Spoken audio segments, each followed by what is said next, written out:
नमस्कार, मैं जितेंद्र पंडित। आप देख रहे हैं पी भारत न्यूज। पिछले वीडियो में आपको कुछ शिक्षा पे बात किया था और सबको दिखाया। अगर आप देखे होंगे तो समझे होंगे कि मैं जो शिक्षा की बात किया था वो एक बहुत गरिमा की बात है। और हमारे गरिमा के साथ में जो चंदन जी हैं, यहाँ के बहुत सुंदर सराहनीय एक टीचर हैं और वो इंग्लिश का टीचर हैं। फिर भी बहुत सुंदर हिंदी बोलते हैं और उन मातृभाषा हमारे बिहार की भोजपुरी है।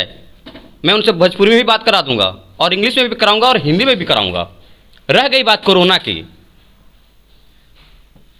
तो एक बात बताएं, आप इस बात पर शायद ध्यान नहीं देंगे। जो नशा करता है वही नशा को हाल जानता है, उसको दिशा की मुलाकात नहीं होती। और जो शिक्षक है ना, वो शिक्षा देते हैं, उनको गौरव से कोई बात नहीं होती। ठीक है, तो कोरोना काल पे आइए। कोरोना काल पे सारी चीज़ बंद हो जाती है।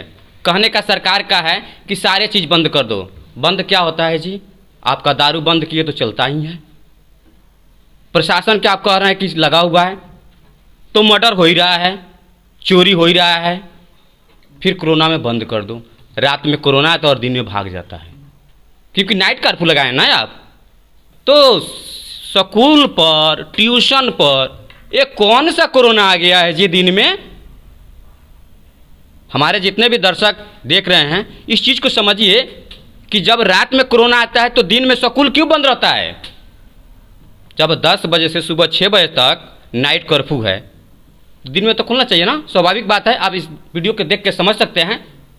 तो इस बीच मैं चंदन, क्या उनका उद्देश्य रहेगा कि रात में कोरोना है और दिन में स्कूल बंद है, तो बच्चे का भविष्य बंद है और 10वीं और 11वीं की एग्ज़ाम चालू है। ये बताइए कि जब बच्चे पढ़ेंगे नहीं तो लिखेंगे क्या? मैं चंदन सर के मुख द्वारा सुनना चाहता हूँ। बहुत बहुत धन्यवाद आपका, और आपके इस चैनल को ढेर सारी बधाइयाँ शुरू में मैं दे देता हूँ, क्योंकि शिक्षा पे आवाज़ उठाना और सरकार पे आवाज़ उठाने का काम आजकल के बहुत कम ही मीडिया वाले लोग कर रहे हैं। और ढेर सारी भविष्य की शुभकामनाएं कि आप लोग जो है शिक्षा पर वर्क करिए, जिससे देश का निर्माण होगा। और जो आपने ये प्रश्न खड़ा किया है, एक तरीके से ये मजाक का ही प्रश्न बन गया है अपने राज्य में, साथ ही साथ देश के कई राज्यों में, कि जहाँ चुनाव है कोरोना नहीं है, और जहाँ चुनाव नहीं है पता नहीं कहाँ से कोरोना आ जाता है। मतलब ये कोरोना नहीं सर, ये बिल्कुल खेल चल रहा है, नाटक चल रहा है, नौटंकी चल रहा है, नचनिया का नाच चल रहा था।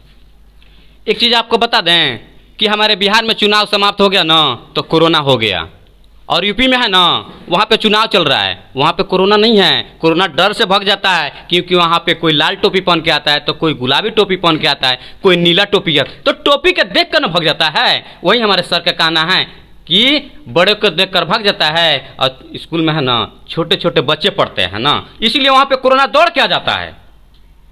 हाँ सर, आप इस तो मैं बता रहा था कि अभी महाराष्ट्र जो कोरोना का पिक पॉइंट है अभी वहाँ पे है, वहाँ पे 1ली से 12वीं तक की सारी कक्षाएं सुचारू ढंग से संचालित हो गई।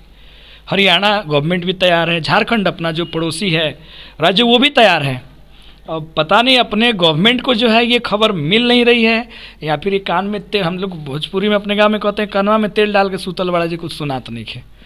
तो आई थिंक कि the government of Bihar is not in the favor to reopen the school, colleges or institutions so that the student get education. If a student got education, then they will demand for their rights, they will demand for jobs, and then आप सब जानते हैं कि government has no policy to provide them jobs.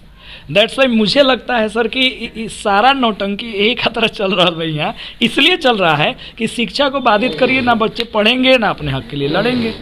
और matric और inter का exam बिल्कुल नौटंकी है। मज़ा तो तब आता है कि बच्चे भी करे क्या कि छात्र इसका बहिष्कार कर देते, कोनो सेंटर पर जेबे नहीं करते, तब आनंद आता। लेकिन क्या करें, बच्चों के साथ भी मजबूरी है, उनका सेशन खराब हो जाएगा, साल बर्बाद हो जाएगा, इसलिए मजबूरन बच्चे एग्जाम दे रहे हैं। और सरकार से बच्चों का आजकल तो कितना बच्चा के मुंह से सुनते हैं कि छोड़िए ना सर, सरकार पासे करा देगा। ला अच्छा, ये बिहार की नीति और हमारे बिहार के जो शिक्षा मंत्री है ना, उनका नाम आप जानते हैं बच्चों? नहीं जानते होंगे ना, तो जान लीजिए, केदार पांडे बने हुए हैं। इतने पढ़े लिखे हैं कि बच्चे का भविष्य खेल रहे हैं। लेकिन और भी चंदन सर आप लोग को बातें सुनवाऊंगा। देखिए, एजुकेशन के इम्पोर्टेंस को तो सब लोग जानते हैं, और इंग्लिश में कहा भी जाता है कि if you are not educated you are like an animal. आप जो एक पशु के समान है यदि आपके साथ एजुकेशन नहीं है। वो एजुकेशन ही है सर जो आपको और हमको अभी एक कैमरे के सामने बैठाया हुआ है और बोलने की क्षमता दी है, एजुकेशन ही है।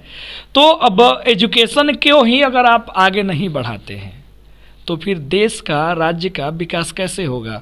दिन रात आप लगे हैं, फलाना जगह इतना दारू मिला, शराब मिला, तो ये करवाई वो करवाई। भाई पढ़ाओ ना बच्चों को, शिक्षा ला दोगे ना तो हो सकता है कि एक पढ़ा लिखा बच्चा, उसके अगर पिता दारू पीते होंगे तो कल उसका विरोध करेगा कि आप मत पीजिए दारू। आसपास में अगर दारू बिक रहा होगा तो उसका विरोध करेगा कि मत। लेकिन एजुकेशन दीजिएगा तब न जानेगा कि what is right and what is wrong. लेकिन एजुकेशन का स्तर को आप गिरा रहे हैं कोरोना के बहाना से। मानसिकता यही है कि ना पढ़ेगा बिहार ना आगे बढ़ेगा बिहार। सर तो 1 फरवरी से इंटर का एग्ज़ाम है, क्या उस समय कोरोना डाउन हो जाएगा? देखिए, अब ऐसा सरकार को तो लगता है डाउन होगा, का तो कर ये दिए हैं, और बच्चा जो है एग्ज़ाम देने जाएगा ही। और आप उस दिन रिपोर्टिंग जरूर करिएगा। एग्ज़ाम सेंटर के बाहर में आप भीड़ दिखाइएगा सारा जनता को कि इतना जो खचम खची भीड़ लगा है, या सोशल डिस्टेंसिंग कहाँ है, मास्क केने हैं और सैनिटाइजर केने हैं। यानी क्लास में बैठने की व्यवस्था है कि एक बेंच पे एक बच्चा बैठेगा। अब बाहरवा जब निकलेगा, और जब बाहर निकलेगा बस में चढ़ेगा, वहाँ एक पर एक बैठेगा, कैसे जाएगा? कहीं भीड़ देख के कोरोना भाग तो नहीं न जाएगा सर? देखिए, ये तो अब सरकार ही बताएंगे कि भीड़ से। अब भीड़ से याद है, अभी रेलवे एनटीपीसी में इतना कांड हो रहा है, कोरोना का है ना बढ़ रहा है। एगो बच्चा का भी कोरोना नहीं हुआ, इतना भीड़ हो रहा है। तो कहीं ना कहीं सर देखिए, कोरोना के आड़ में बहुत कुछ तबाह किया जा रहा है। और आपको भी पता है कि सबसे मजबूती अगर कोई क्षेत्र है जिसके बलबूते पर कुछ भी किया जाता है, शिक्षा। अगर उसी कड़ी को आप तबाह कर देंगे तब तो जनता हो जाएगी मूर्ख, और तब शासन करने में सरकार को कोई दिक्कत नहीं होगा, जैसे मन वैसे भरमाएगा। सर पटना में इतने खासे बच्चे को मतलब कि डंडे से धूल धूल कर क्या कोरोना भगा रही थी प्रशासन, या उनकी भविष्य खराब कर रही थी? देखिए, हमारे भूतपूर्व आरबीआई के जो गवर्नर रहे हैं, उन्होंने कहा कि अगर जल्द से जल्द स्कूल कॉलेजेस को नहीं खोला जाएगा तो हमारी एक पीढ़ी जो है ना वो अशिक्षित हो जाएगी, और आने वाले समय में जो है ना देश बहुत दुर्गति की तरफ बढ़ जाएगा। इसके अलावे जो है बहुत ऐसे बड़े बड़े विद्वानों ने भी अभी कह दिया, डॉक्टरों ने भी कह दिया, बहुत सारे लोग हैं कि जल्द से जल्द एजुकेशन को शुरू किया जाए। तो अगर नहीं खोला जाएगा, और हमारे जो गवर्नमेंट है वो सीधा कहते हैं ऑनलाइन एजुकेशन को बढ़ावा दिया जाएगा।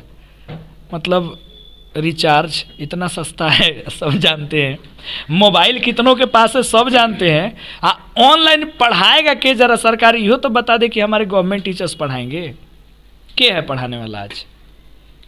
सर आप ऑनलाइन की बात करें, जिसके घर में खाने के लिए नहीं है उसके पास 10,000 की मोबाइल आएगा कैसे? यही बात तो सरकार को समझनी चाहिए। सरकार बहुत पढ़ा लिखा है, पढ़े लिखों की सरकार है, और इतनी छोटी सी बात उनको समझ में नहीं आ रही है कि ऑनलाइन कैसे चलेगा। टेलीविज़न के माध्यम से पढ़ाएंगे, बहुत बढ़िया, मोबाइल के माध्यम से बहुत बढ़िया। तो भाई नेटवर्क की सुविधा, मोबाइल का रिचार्ज, मोबाइल का खर्चा बच्चा लाएगा कहाँ से? आप काम करिए ना, सबको जो है ना मोबाइल बंटवा दीजिए, तो बच्चा पढ़ेगा कि मोबाइल में गेम खेलेगा, कि किस तरफ वो जाएगा वो सरकार अच्छे से समझ रही है। इसीलिए कुछ नहीं चल रहा है बिहार में, मेरे ख्याल से केवल नौटंकी चल रही है कि शिक्षण संस्थान बंद कर दीजिए, एग्जाम समय पर लीजिए। सब में ये नोटिफिकेशन है। देखिए, प्रैक्टिकल का भी एग्जाम हुआ, सारा बच्चा भीड़ लगाया, फॉर्म भरने साइबर कैफे में आप जा करके रिपोर्टिंग करिए, आप देखिए कि स्कॉलरशिप के फॉर्म में कितना भीड़ हो रहा है। वहाँ कोई कोरोना नहीं है, लेकिन लड़का अगर क्लास में घुस जाएगा तो कोरोना हो जाएगा। तो इसको नौटंकी ना कहिएगा तो क्या कहिएगा? यानी इस वीडियो को देख के आप समझ सकते हैं कि हमारे यहाँ की शिक्षा कितनी गिरी हुई है और गिरते जा रही है, यानी कि उभरने का नाम नहीं ले रही है। और हमारे यहाँ पे जो मुख्यमंत्री हैं और जितने भी मंत्रीगण हैं वो सिर्फ एक ही बात कर रहे हैं कि यहाँ पे कोरोना है, लेकिन बच्चे का भविष्य नहीं देख रहे हैं कि बच्चे का भविष्य खराब हो रहा है। अगर भविष्य देख ला ना तो उनके बच्चे की बराबरी जो कर लेगा, इसलिए वो चाहते हैं कि गरीब के बच्चे गरीब ही रहे, वो अमीर ना बने, होशियार ना बने, पढ़े लिखे ना। इसीलिए मैं आपको इस वीडियो को दिखाऊंगा। और जो चंदन सर बात कहें ना, इस बात को अगर आपको थोड़ा भी समझ में आ जाए और दिल से आ जाए तो इस चैनल को सब्सक्राइब जरूर कीजिएगा और अंत तक देखते रहिएगा। मैं जितेंद्र पंडित, पे भारत न्यूज़ से भैया जी के साथ में।